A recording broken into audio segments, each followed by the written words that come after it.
Chapter 6। Chapter 6 हमारा बात करता है एमिनिटीज़ की। एमिनिटीज़ क्या होती हैं? सुख सुविधाएं। जब आप घर किसी को किराए पे देते हो तो उसके साथ जब वो टेनेंट आता है तो वो क्या एक्सपेक्ट करता है कि उसे क्या क्या सुख सुविधाएं उस घर में मिलेंगी, उस प्रेमाइसिस में मिलेंगी। तो आप डेफिनेशन भी प्रेमाइसिस की पढ़ेंगे सेक्शन 2 के अंदर।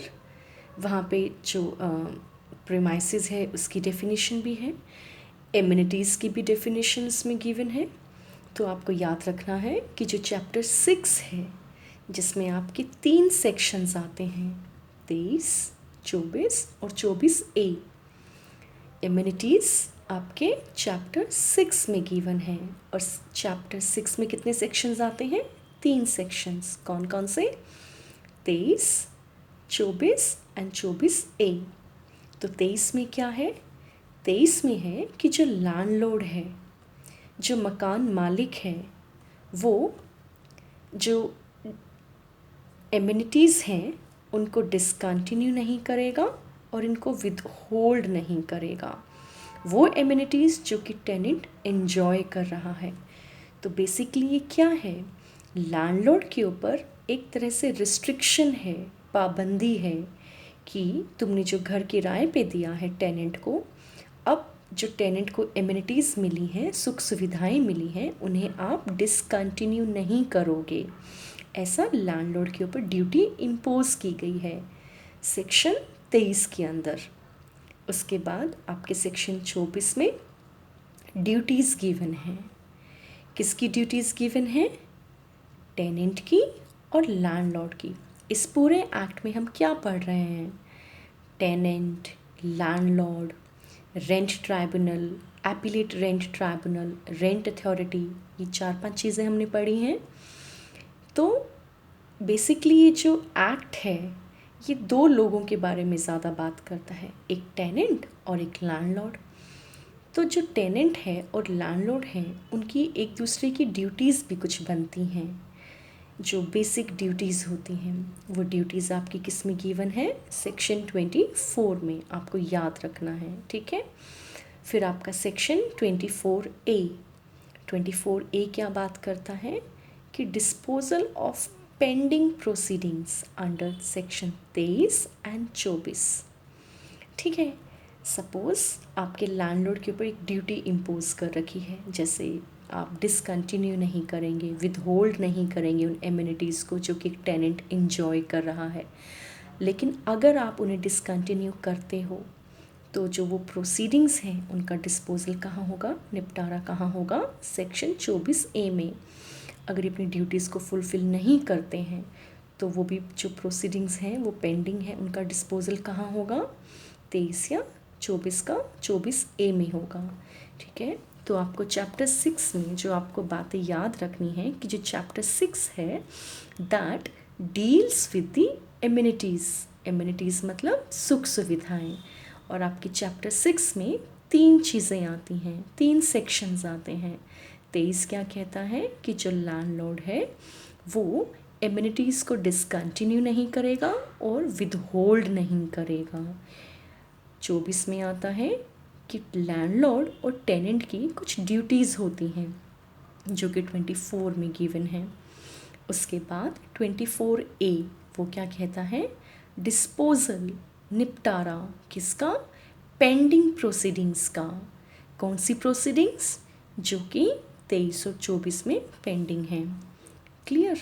इसके बाद है लास्ट चैप्टर, चैप्टर नंबर 7। इसमें हमारे पास टोटल कितने चैप्टर्स हैं? 7 चैप्टर्स हैं।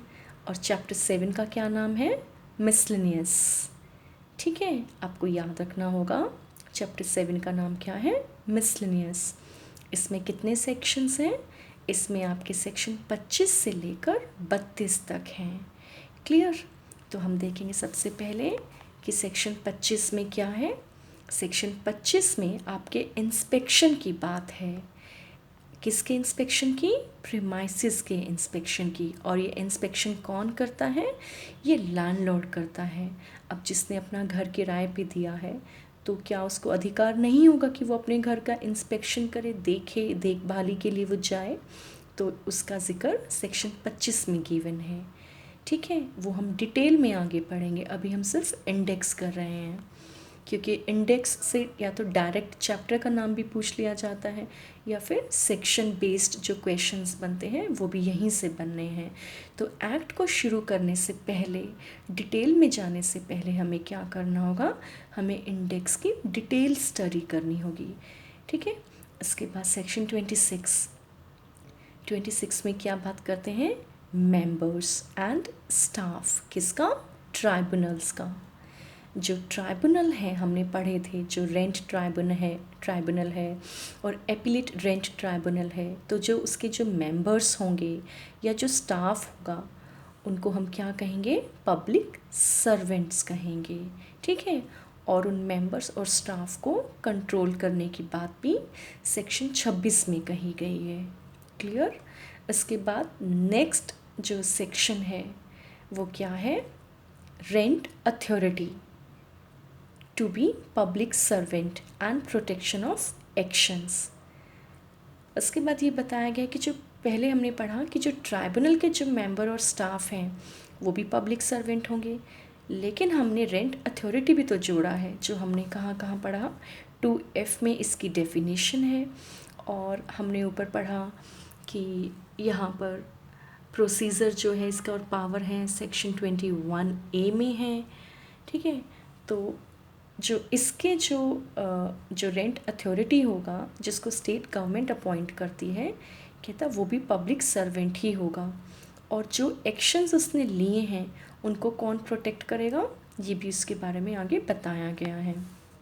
तो उसके बाद सेक्शन 27 में लिमिटेशन गिवन है, लिमिटेशन पीरियड गिवन है। 28 में कोर्ट फीस गिवन है, फीस भी लगती है जब आप कुछ भी पिटीशन फाइल करते हैं, लैंडलॉर्ड या टेनेंट जो भी, तो उनको कोर्ट फीस भी तो देनी होगी, तो उसका जिक्र कहाँ है, 28 में।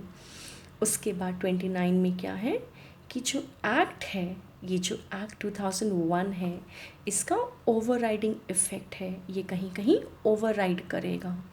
क्लियर। उसके बाद हम देखते हैं यहाँ पर सेक्शन 30 में क्या है, पावर टू रिमूव डिफ़िकल्टीज़। अगर कोई डिफ़िकल्टी आती है तो पावर गिवन होंगी ताकि वो उन जो डिफ़िकल्टीज़ हैं उनको रिमूव कर दें। फिर आपका सेक्शन 31 आता है, पावर टू मेक रूल्स। तो आपके स्टेट गवर्नमेंट को पावर दे रखी हैं कि वो कोई भी नियम बना सकते हैं, वो किस में है, सेक्शन 31 में। और सेक्शन 32 क्या बात करता है, रिपील की एंड सेविंग्स की, कि कुछ चीज़ें तो रिपील हो गई, जो ख़त्म हो गई, निष्कासित हो गई, और कुछ चीज़ों को ये सेव करता है। तो हमने पढ़ा इसमें टोटल जो सेक्शंस हैं वो 32 गिवन हैं, लेकिन आपने एक चीज़ नोट की कि इसमें एक हमने पढ़ा सेक्शन 26A, एक हमने पढ़ा 24A, क्लियर, और एक हमने पढ़ा 21A। तो ये चीज़ें भी इसमें ऐड की गई हैं। और फिर 22 के सब सेक्शंस हैं, A से लेके G तक, तो सेक्शंस 32 से ज़्यादा हो जाएंगे, बट जो टोटल नंबरिंग है वो 32 की गिवन है। ओके। उसके बाद इसमें 4 शेड्यूल भी गिवन है, A, B, C and D। इसको भी हम डिस्कस करेंगे कि इन शेड्यूल्स में क्या क्या है। बेसिकली मॉडल फॉर्म है इनमें, और रिकवरी सर्टिफिकेट के बारे में बात करेंगे। ठीक है, will discuss it later on. तो आज का जो ये पहला वीडियो था ये हमारे इंडेक्स के ऊपर था। ठीक है, राजस्थान रेंट कंट्रोल एक्ट 2001 के इंडेक्स के ऊपर, क्योंकि किसी भी बेयर एक्ट को कंप्लीट जब स्टार्ट करते हैं आप, तो सबसे पहले आप उसका क्या पढ़ते हैं, आप उसका इंडेक्स पढ़ते हैं।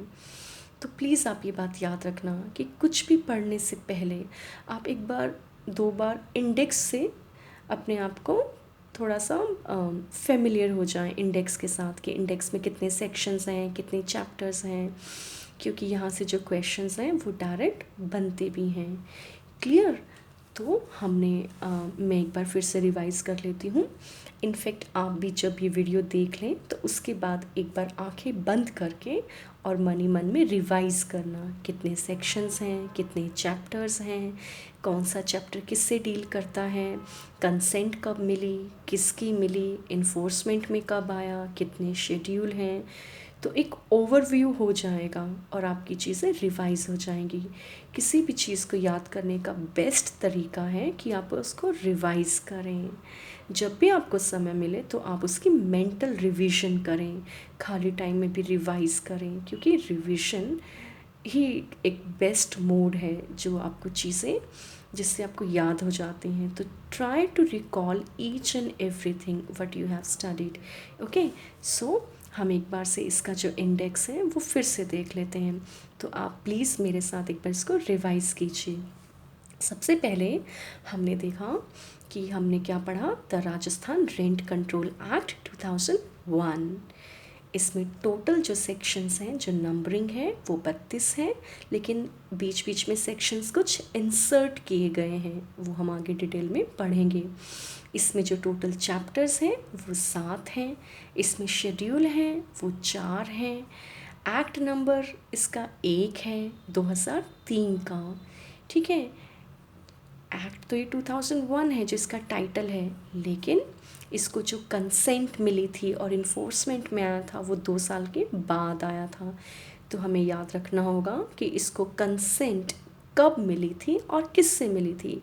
तो राजस्थान रेंट कंट्रोल एक्ट 2001 को कंसेंट मिली थी प्रेसिडेंट से, कब, 25 फरवरी 2003 को, और ये इन्फोर्समेंट में आया था 1 अप्रैल 2003 को। और इसमें हमने पढ़ा था चैप्टर नंबर 1 जिसका नाम है प्रिलिमिनरी। इसमें 5 सेक्शंस गिवन हैं। सेक्शन नंबर 1 में 3 चीज़ें हैं, short title, extend and commencement. 2 में हमारी डेफिनेशंस हैं जिसमें टोटल 11 डेफिनेशंस हैं, ए से लेकर जे तक।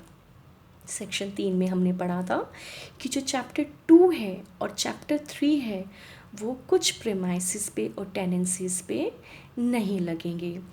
सेक्शन 4 में हमने क्या पढ़ा था कि रेंट कितना होगा, तो इसमें है रेंट उतना होगा जितना कि लैंडलॉर्ड और टेनेंट के बीच में तय हुआ है। सेक्शन 5 आपकी बात करता है कि जो टेनेंट है वो रेंट कब पे करेगा और कैसे पे करेगा, क्या क्या मोड्स हैं, तरीके हैं जिनसे कि वो रेंट पे कर सकता है। उसके बाद हमने पढ़ा चैप्टर 2। चैप्टर 2 में हमारे पास 2 सेक्शंस हैं, कौन कौन से, सेक्शन 6 एंड सेक्शन 7 रिवीजन की बात करता है। सेक्शन 6 में हमने पढ़ा कि रेंट को रिवाइज करने की बात करता है उन टेनेंसीज़ का जो कि ऑलरेडी एग्जिस्टिंग में है, और सेक्शन 7 बात करता है उस रेंट के रिवीजन की जो कि न्यू टेनेंसीज़ आई हैं, जो कि न्यू टेनेंसीज़ बनी हैं 2003 के बाद। ठीक है, इसके बाद आपका चैप्टर 3। चैप्टर 3 क्या बात करता है, इसका हेडिंग क्या है, टेनेंसी। इसमें 3 सेक्शंस आपको देखने को मिलेंगे, 8, 9 और 10। 8 में क्या है, लिमिटेड पीरियड के लिए टेनेंसी। इसमें बता रखा है कि जो टेनेंसी है वो एक लिमिटेड पीरियड के लिए भी आप दे सकते हो। 9 में एविक्शन की बात करता है, बेदखली की बात करता है किराएदार की, और कितने आधार हैं, 13 आधार होंगे, 13 ग्राउंड्स होंगे जिन पे आप टेनेंट को एविक्ट करवा सकते हो। सेक्शन 10 में आपके लैंडलॉर्ड के राइट के बारे में बता रखा है कि लैंडलॉर्ड के पास अधिकार है कि वो इमीडिएट पोजेशन को रिकवर कर सकता है, लेकिन कुछ केसेस में, ऐसे कुछ केसेस वहाँ पे सेक्शन 10 में डिस्कस कर रखे हैं जिन केसेस में लैंडलॉर्ड जो है अपना पोजेशन है उसको इमीडिएट रिकवर कर सकता है। उसके बाद आप पढ़ेंगे चैप्टर 4। चैप्टर 4 में क्या क्या चीज़ें हैं, पोजेशन को रिस्टोर करने की बात है कि जहाँ पे एक टेनेंट को आपने इलीगली एविक्ट कर दिया, मतलब कानूनी रूप से बेदखल नहीं किया बल्कि इलीगली रूप से आपने उसको बेदखल कर दिया, तो उसका पोजेशन कैसे वापस ले सकता है और उसका प्रोसीजर क्या होगा, तो वो आपके सेक्शन 11 और सेक्शन 12 में है। सेक्शन 11 कहता है रिस्टोरेशन ऑफ पोजेशन, किसका, टेनेंट को, किस केस में? जहाँ पे उसको इलीगली डिस्पोज ऑफ किया गया है, ठीक है। उसके बाद आपका सेक्शन 12 आपका कहता है कि जो सेक्शन 11 है उसका जो प्रोसीजर है तो वो सेक्शन 12 में गिवन है। Therefore section 11 read together with section 12, okay. Then आपका चैप्टर 5 क्या बात करता है कि ट्राइब्यूनल के कॉन्स्टिट्यूट करने की बात करता है, और रेंट को रिवाइज करने का जो प्रोसीजर है वो इसमें है, एविक्शन का जो प्रोसीजर है वो भी इसमें है, अपील और एग्जीक्यूशन भी इसमें गिवन है। तो आपका जो चैप्टर 5 है इसमें कहाँ से सेक्शंस आते हैं? 13 से लेकर 22 तक सेक्शंस आते हैं। सेक्शन 13 बात करता है कॉन्स्टिट्यूशन ऑफ रेंट ट्राइब्यूनल। फिर आपने देखा 14, 15 एंड 16 में प्रोसीजर गिवन है। 14 में किस चीज़ का प्रोसीजर है? रेंट को रिवाइज करने का। 15 में टेनेंट को एविक्ट करने का प्रोसीजर है, और 16 में इमीडिएट पोजेशन को रिकवर करने का प्रोसीजर है। उसके बाद सेक्शन 17 में क्या है? आप डेट फिक्सिंग की बात करते हैं, fixing of date of appearance of parties, कहाँ पर? Before the appellate rent tribunal, and उसके बाद supply of copies of final order. उसके बाद आप 18 में किस चीज़ की बात करते हो? जुरिस्डिक्शन की। किसका जुरिस्डिक्शन? रेंट ट्राइब्यूनल की जुरिस्डिक्शन की। Clear?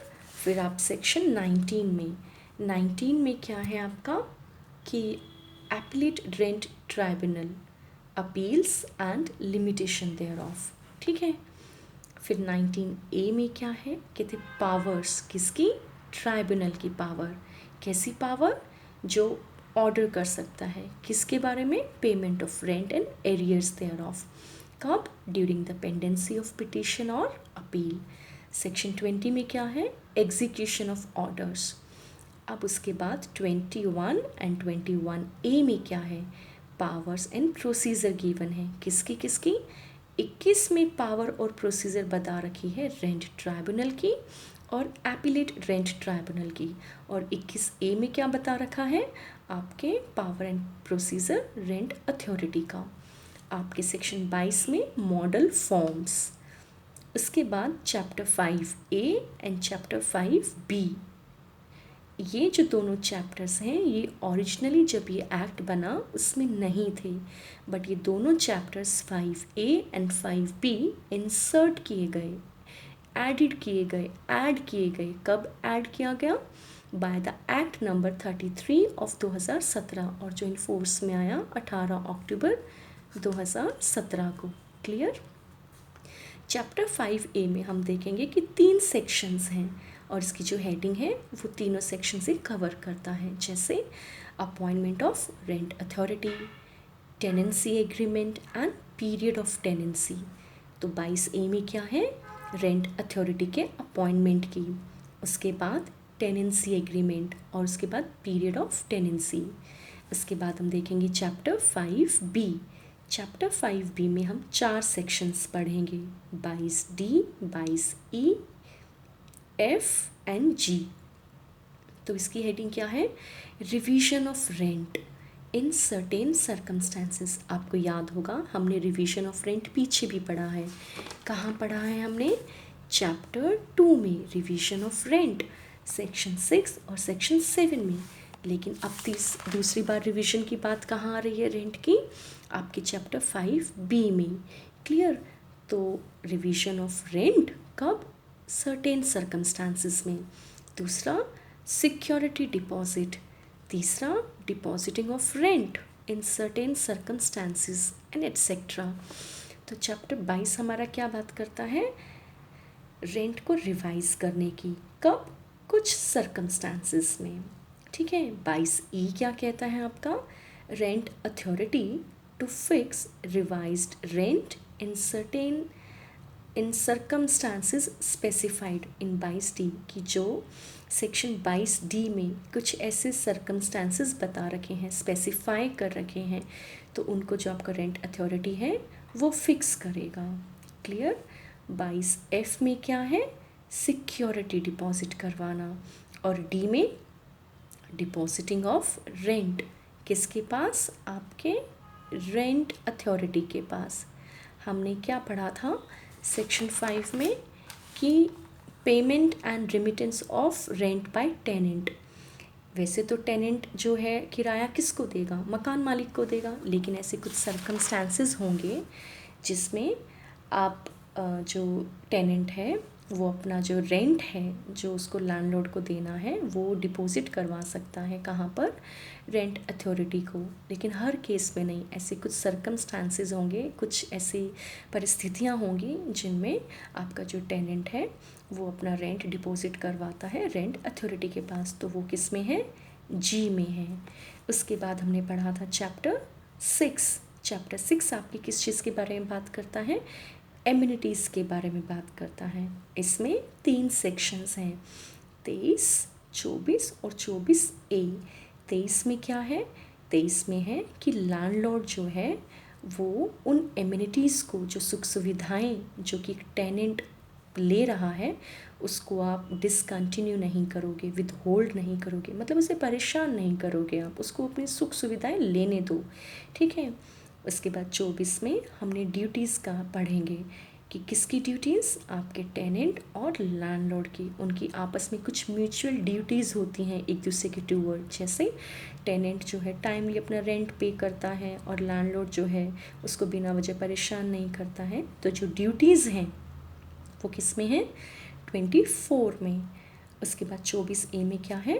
Disposal of pending proceedings under section 23 और 24। जो आपके सेक्शन 23 में और 24 में अगर कोई प्रोसीडिंग्स पेंडिंग पड़ी हैं तो उनका डिस्पोजल कहाँ होता है? सेक्शन 24A में।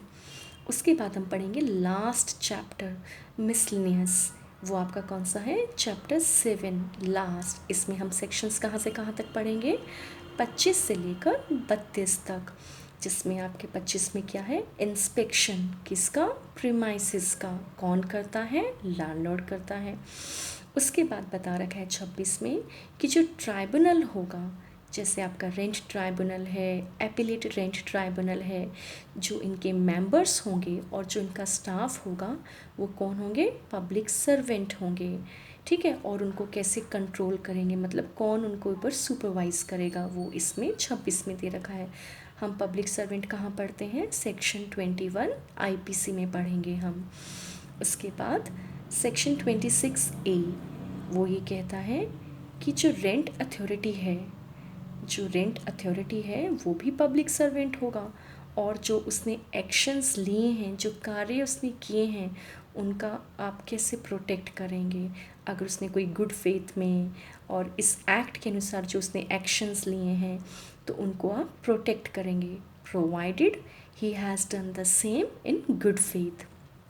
उसके बाद सेक्शन 27 आपकी बात करता है लिमिटेशन की। 28 आपकी कोर्ट फीस की बात करता है। 29 आपका ओवरराइडिंग इफ़ेक्ट की बात करता है। उसके बाद आपका जो सेक्शन 30 और 31 हैं वो पावर की बात करते हैं। 30 और 31 में पावर है। 30 में कैसी पावर है? To remove difficulties. अगर कोई परेशानी होती है, जैसे कुछ भी इसमें एक्ट में कोई दिक्कत आती है तो वो कौन करेगा? उसकी पावर दी हुई है। और 31 में है पावर टू मेक रूल्स। किसके पास पावर है? हम आगे पढ़ेंगे कि स्टेट गवर्नमेंट के पास पावर है कि वो रूल्स बना सकती है। उसके बाद आपका लास्ट सेक्शन 32 क्या कहता है? रिपील एंड सेविंग, कि इस एक्ट के आने से कुछ चीज़ें तो रिपील हो गई हैं और कुछ सेव हो गई हैं, मतलब कुछ बच गई हैं, कुछ निष्कासित हो गई हैं। क्लियर? उसके बाद जो हमें बताया था 4 शेड्यूल भी इसमें है, ABCD, वो हम एंड में देख लेंगे। ठीक है। क्लियर? तो आई होप आपको ये इंडेक्स क्लियर हो गया होगा। No doubt it is time consuming, इसमें समय लगा, बट ट्रस्ट मी, आप जैसे जैसे इंडेक्स पढ़ेंगे तो आपको काफ़ी हद तक 10-20% यहाँ से क्लियर हो जाएगा। उसके बाद बेयर एक्ट पढ़ने का मज़ा ही अलग होगा। Trust me. अब आपसे रिक्वेस्ट है कि प्लीज़ आप अपना बेयर एक्ट का जो इंडेक्स है उसको एक बार देख कर रिवाइज़ कीजिए एंड 2 बार उसकी मेंटल रिवीजन कीजिए कि मैंने क्या क्या पढ़ा है। ट्रस्ट मी, आपको बहुत अच्छा लगेगा। एंड वन मोर थिंग, मैं ये फ़र्स्ट टाइम पढ़ा रही हूँ, मतलब पढ़ रही हूँ खुद भी। अगर मुझसे कहीं कोई गलती हुई हो तो प्लीज़ फॉरगिव मी, एंड अगर मेरे लिए कोई सजेशन हो तो please do suggest me. Wish you all the very best and take care of yourself. Stay safe. Thank you.